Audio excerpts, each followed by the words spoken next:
Stepmom demanded I pay $800 rent, so I evicted her, her two freeloader kids, and took back the $1,200,000 house my grandparents secretly left me. Edit, holy crap, this just blew huge overnight. Thank you for all of the recognition and support.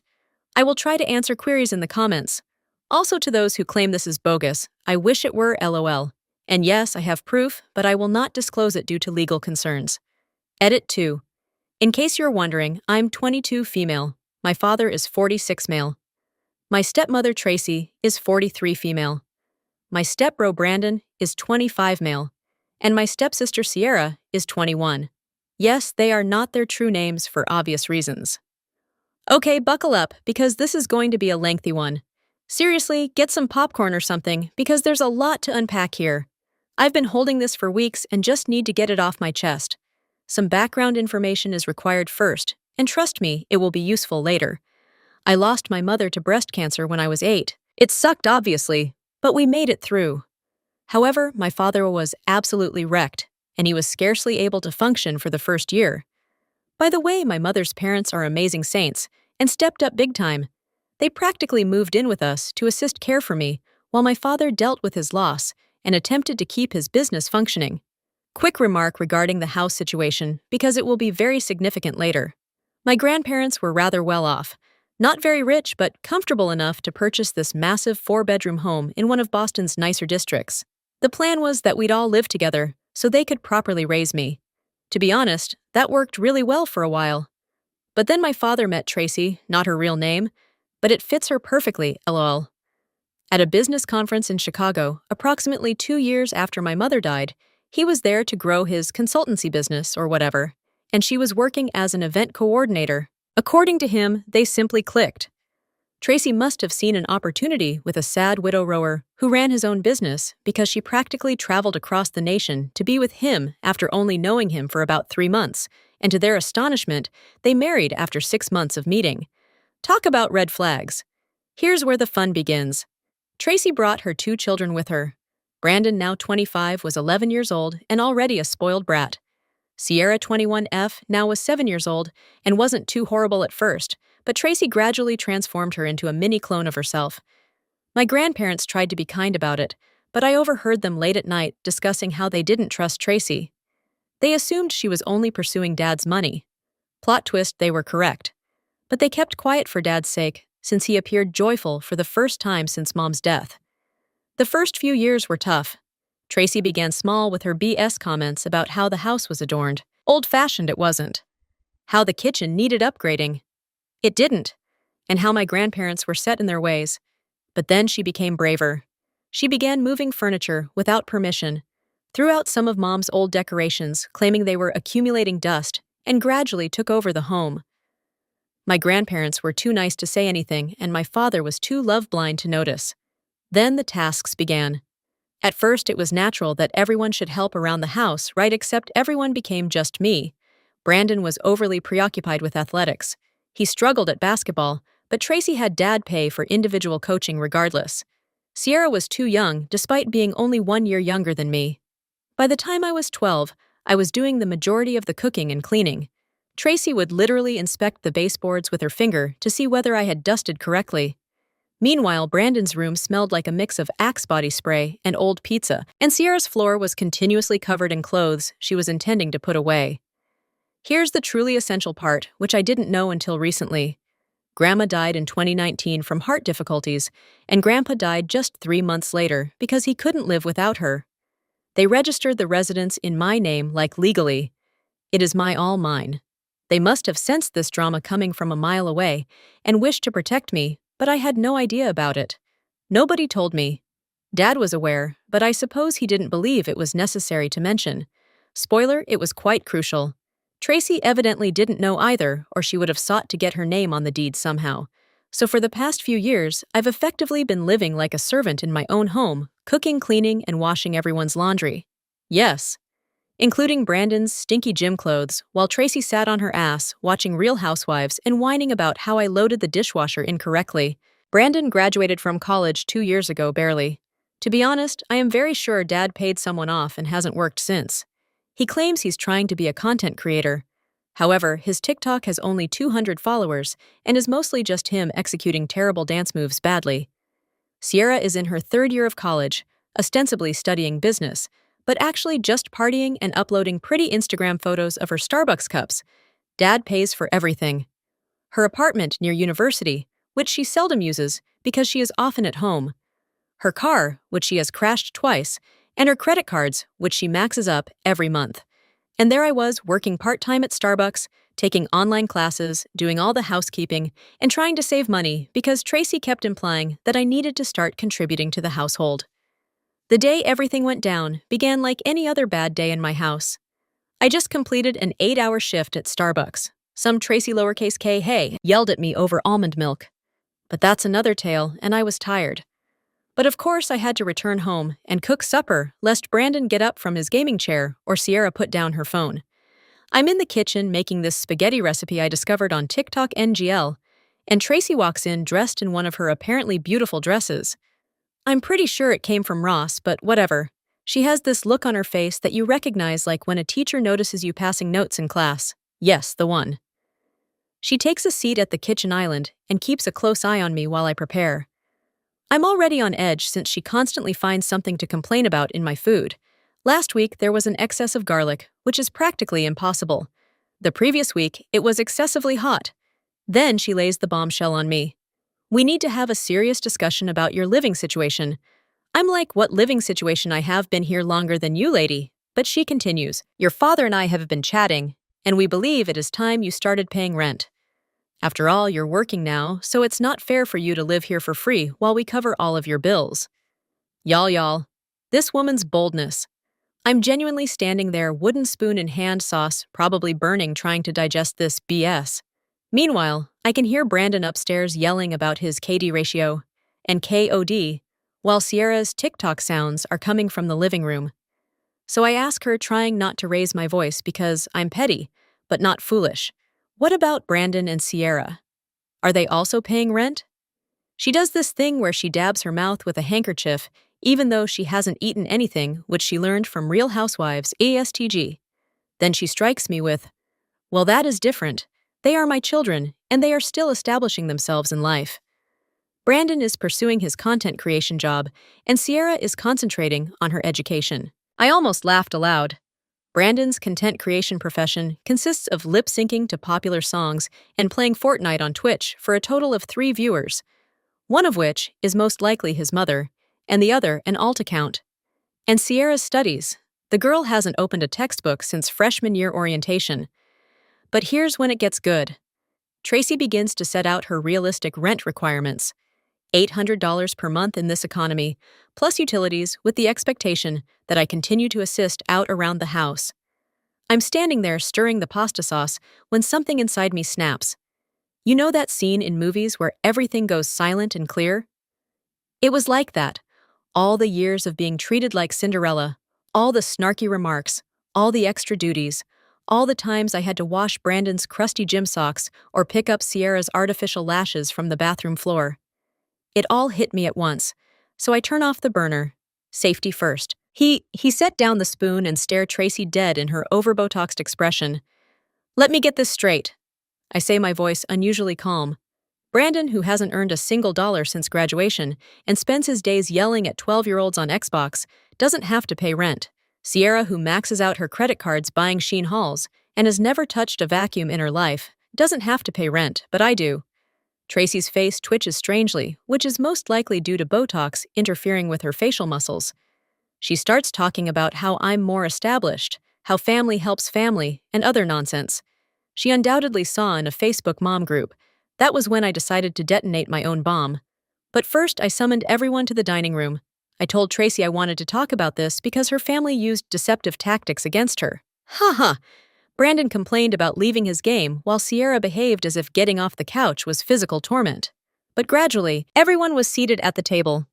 I didn't mind that the pasta was chilly by this point. I'd already lost my appetite. Tracy begins explaining her plan to everyone, treating all officials as if she were the CEO.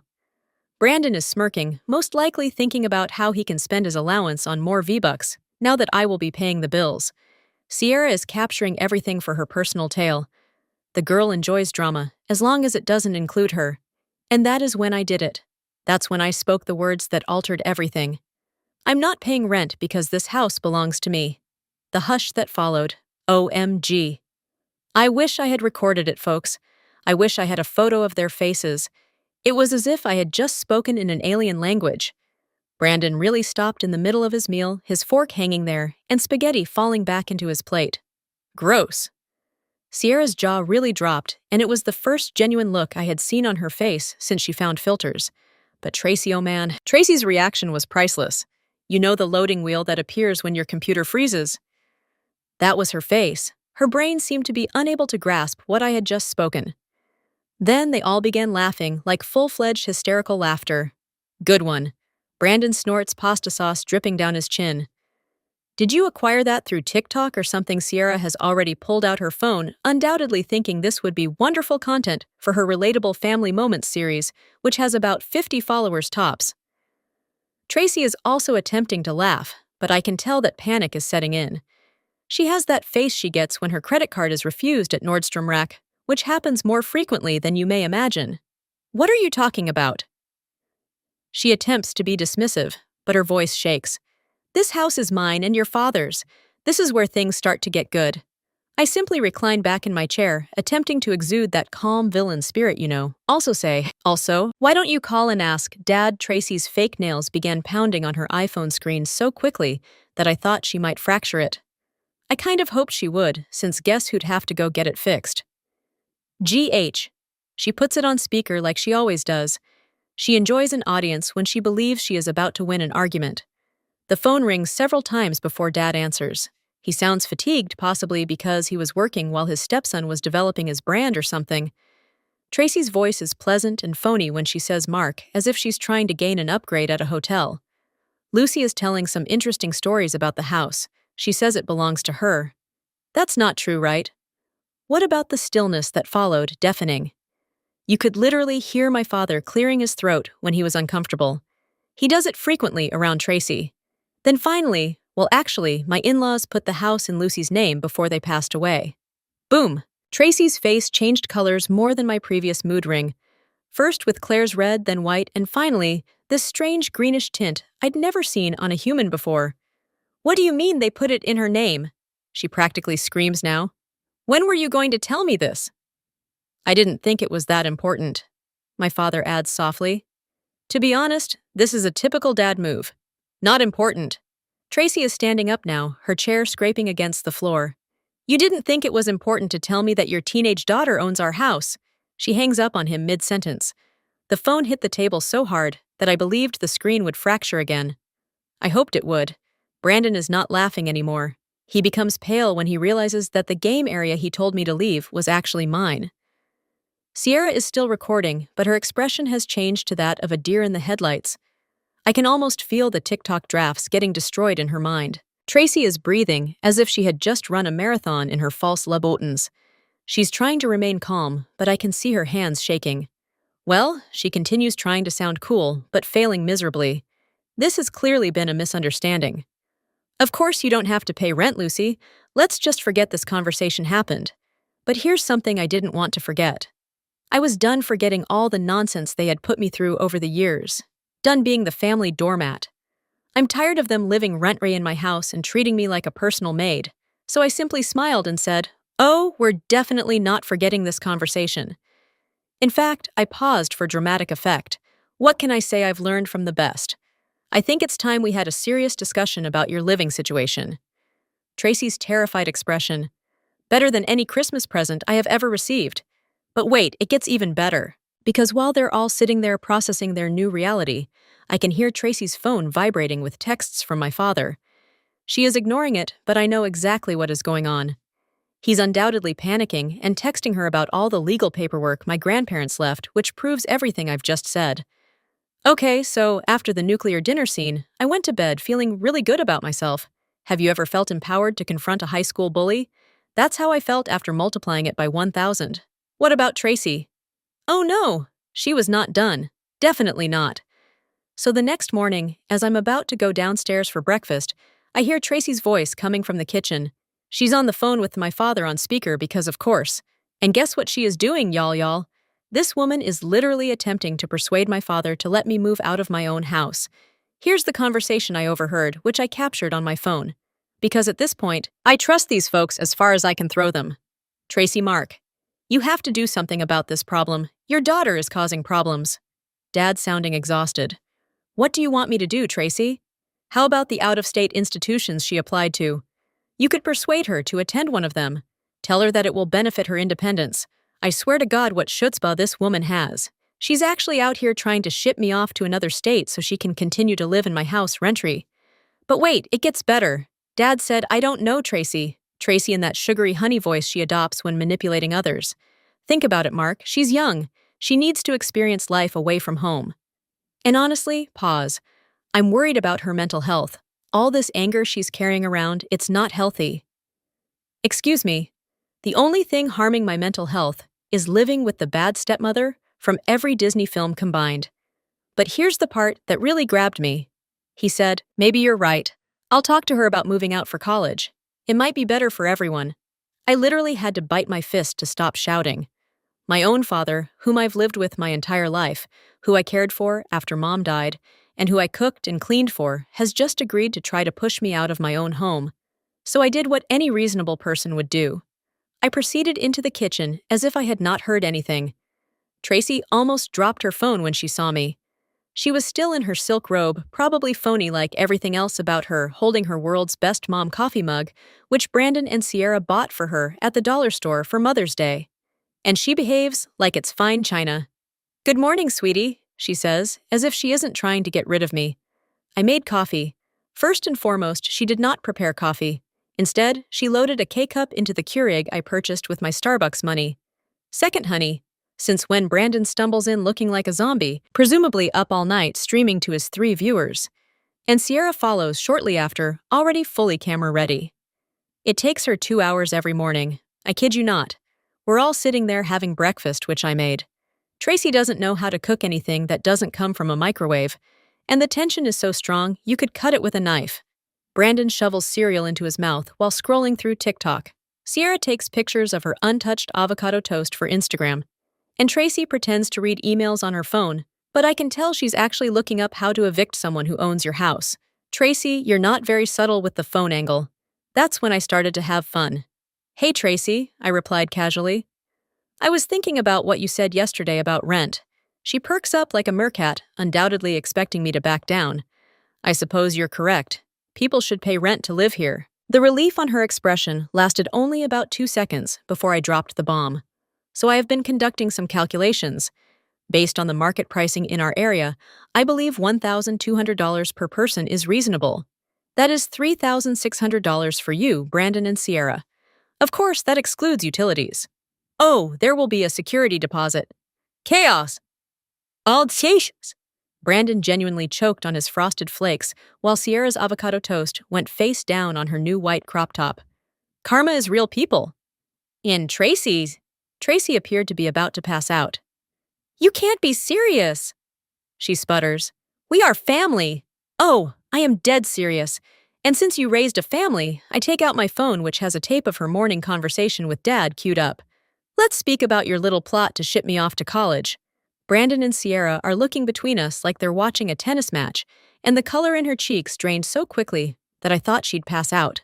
So, after I aired the recording of Tracy's phone call, things got crazy. Like Jerry Springer crazy. Tracy rushes up from her chair so quickly that she knocks over her treasured world's best mom cup, which fortunately did not break. She's doing this weird thing with her face trying to seem angry, but her Botox is fighting back, and it's actually kind of funny. You've recorded me, she screeches. That's illegal. I simply smile and add, actually, we live in a one-party consent state. I checked. Also my house and my regulations. Brandon is just sitting there with his mouth open, milk trickling down his chin. I suppose this guy never learned how to eat correctly. Sierra is hurriedly texting someone, most likely her TikTok group chat where she pretends to be wealthy and unconcerned. Tracy begins pacing around the kitchen, her knockoff Gucci slides making that annoying flip-flop sound on the tile floor that I cleaned yesterday. And she's muttering something about calling her lawyer cousin. You know, the one who specializes in real estate law but only handles DUI cases in some strip mall office. Then she takes a different approach. Her voice becomes quiet and concerned, as if she's attempting to secure a refund without a receipt. Lucy, I understand you're upset, but what about this behavior? Yeah, it's unhealthy. Your father and I are only trying to help you. Perhaps some time away would be beneficial for you. There's this beautiful college in Michigan. I cut her off right then. Tracy, let me make something very clear. I'm not going anywhere. This is my house. The deed is in my name, and if anyone's going to be leaving, it won't be me. That was when she lost it completely. You ungrateful little. I won't mention what she called me, but it wasn't very world's best mom for her. She begins to rant about how she raised me as if I were her own by making me their maid. How she gave up everything to be a good stepmother by shopping at TJ Maxx rather than Nordstrom. And how I'm ripping this family apart. What family? Meanwhile, Brandon and Sierra are experiencing their own meltdowns. Brandon, please. This is Bulls. I'm not paying rent. I'm about to blow up on Twitch. Narrator. He wasn't going to blow up on Twitch. Sierra is screaming, Daddy won't let you do this. He loves us more than this stupid house. Spoiler alert, he does not. I just sit there sipping my coffee, which I made because Tracy still doesn't know how to use the French press, and watching them plummet. It's as if every ounce of entitlement and privilege they've been hoarding is simply bursting forth. Tracy then takes out her trump card. She grabs her phone and calls my father again, undoubtedly expecting him to rush home and solve everything like he always does. But plot twist, I've been messaging Dad all morning. Send him the recording. I explained everything. For the first time in his life, Dad is truly supporting me, kind of in his own ineffective way. When he responds, he returns to speaker mode. Tracy is screaming, Mark, you need to come home right now. Your daughter is out of control. Dad surprisingly firm, Tracy, we need to respect that it's her house. Maybe we should start looking for a new place. What about the stillness that followed OMG? Brandon's brain cells could be heard struggling to digest this betrayal. All three of them. Tracy's face undergoes a fantastic journey of shock rage, disbelief, and finally fear. Real terror. Because it has now dawned on her that she is about to lose everything. The comfortable life, the free ride. She has been on a power trip for many years. This is when she makes her worst mistake.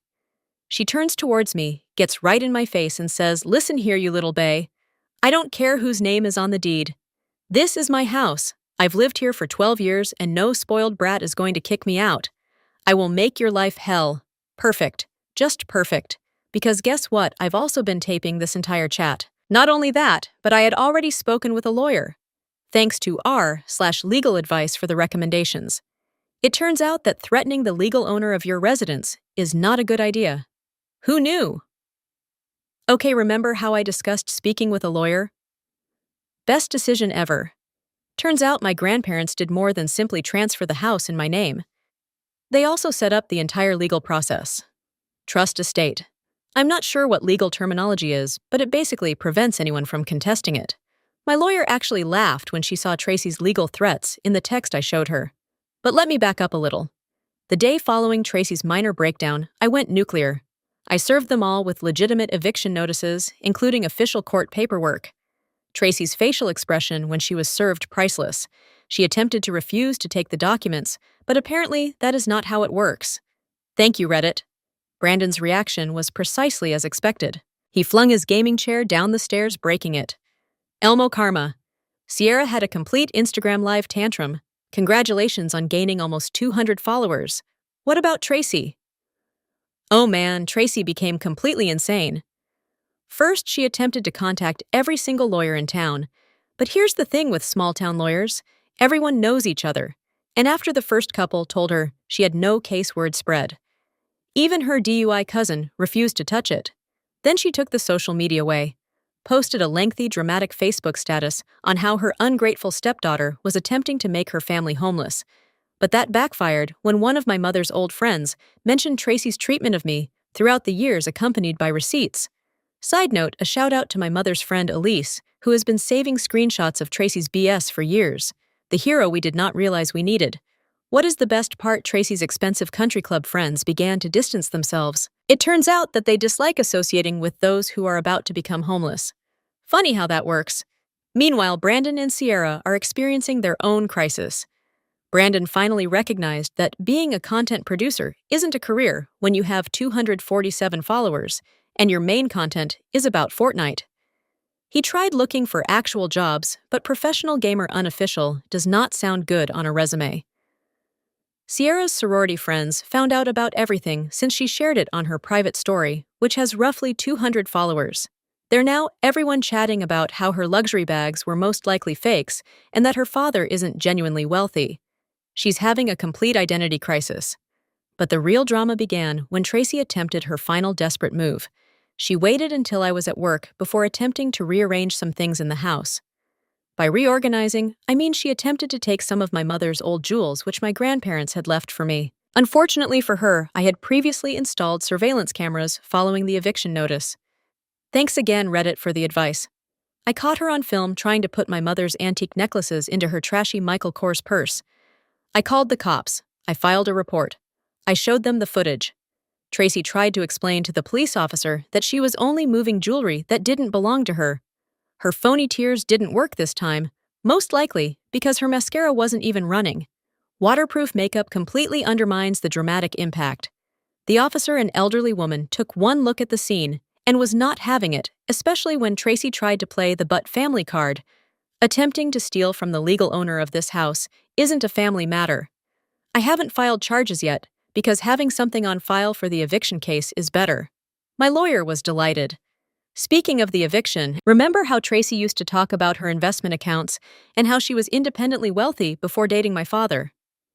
It turns out that was all BS. She has nowhere to go and is in complete panic.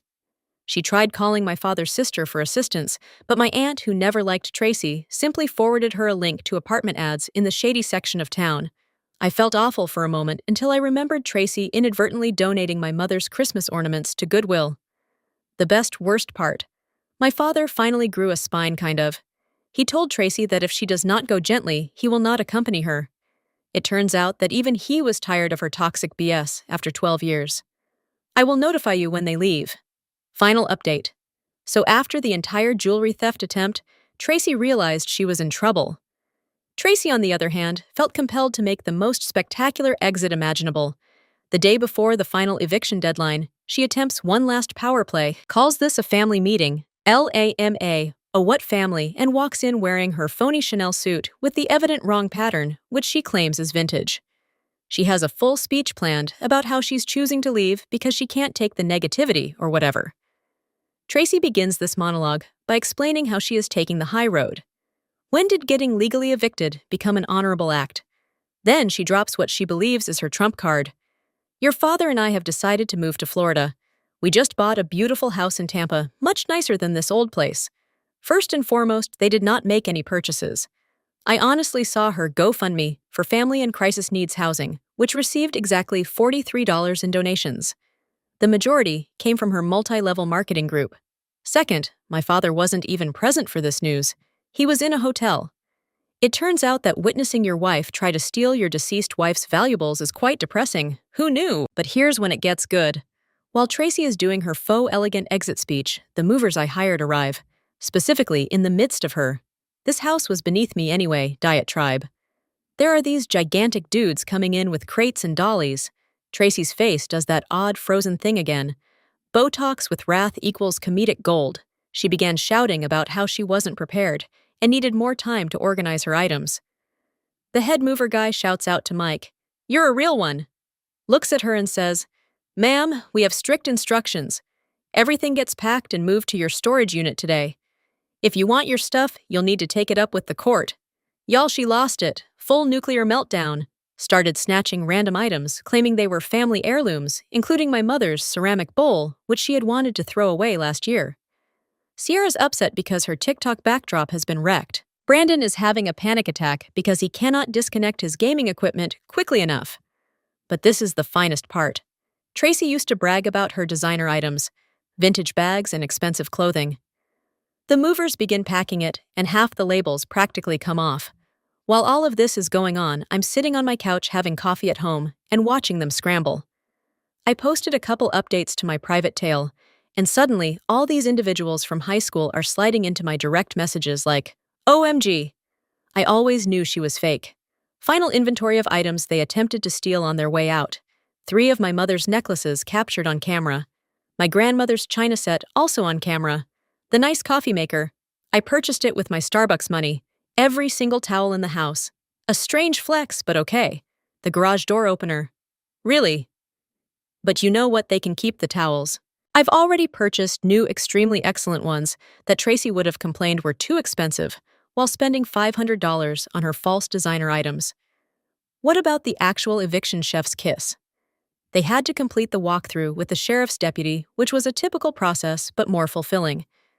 Tracy tried to claim that I damaged her belongings during the relocation. The deputy simply pointed at my security cameras and asked if she wanted to file a fake report. She shut up quickly. So where are they now? Tracy and my father are staying in her sister's 2-bedroom apartment in the next town over. Apparently, it's not working well, as her sister wrote on Facebook about ungrateful house guests who don't do dishes. Brandon had to sell his gaming equipment to put down a deposit on a room in a shady house share. He's currently working at GameStop, which could be beneficial to him. Sierra moved in with her sorority sisters, but it only lasted a week until they became tired of her sobbing. Now she commutes 2 hours to college from her mother's sister's house. Her most recent TikTok is about being humbled, but she's still being rationed in the comments. As for me, the house is so quiet now, like strangely peaceful. There will be no more odors of imitation luxury perfume everywhere. No more passive-aggressive notes about properly loading the dishwasher. No more 3 a.m. screaming from Brandon's gaming sessions. I converted his previous room into my home office, which is already furnished with genuine designer items, because I can afford it now that I am not paying for their groceries. Sierra's room is becoming my ideal closet. Tracy's meditation room, where she spent the day watching Real Housewives, is now my yoga studio. Dad calls occasionally. He's living with Tracy for now, but really, he seems exhausted. I believe he has finally realized what everyone else knew 12 years ago. He married a gold digger who isn't even skilled at gold digging. Was I overly harsh? Maybe. Do I regret it? Nope. They screwed around, they discovered it. It turns out that karma doesn't care about your faux Gucci slides. Final update. My mom's best friend Elise is currently renting one of the spare rooms, so I'm not alone in this large house. She's teaching me all of Mom's old recipes and helping me replace things Tracy threw away over the years. Sometimes excellent things emerge from horrible situations. Thank you for following this adventure. Reddit, you guys truly helped me stay strong during this, especially the legal counsel. You guys rock. Edit, holy crap, this is the end. Thank you for all of your help throughout this wild adventure. You guys are fantastic. Edit 2. Please stop requesting me to post security camera footage. I'm not trying to be blacklisted. LOL. Final edit. Yes, this is true. No, I will not prove it due to privacy concerns. And sure, I am in treatment.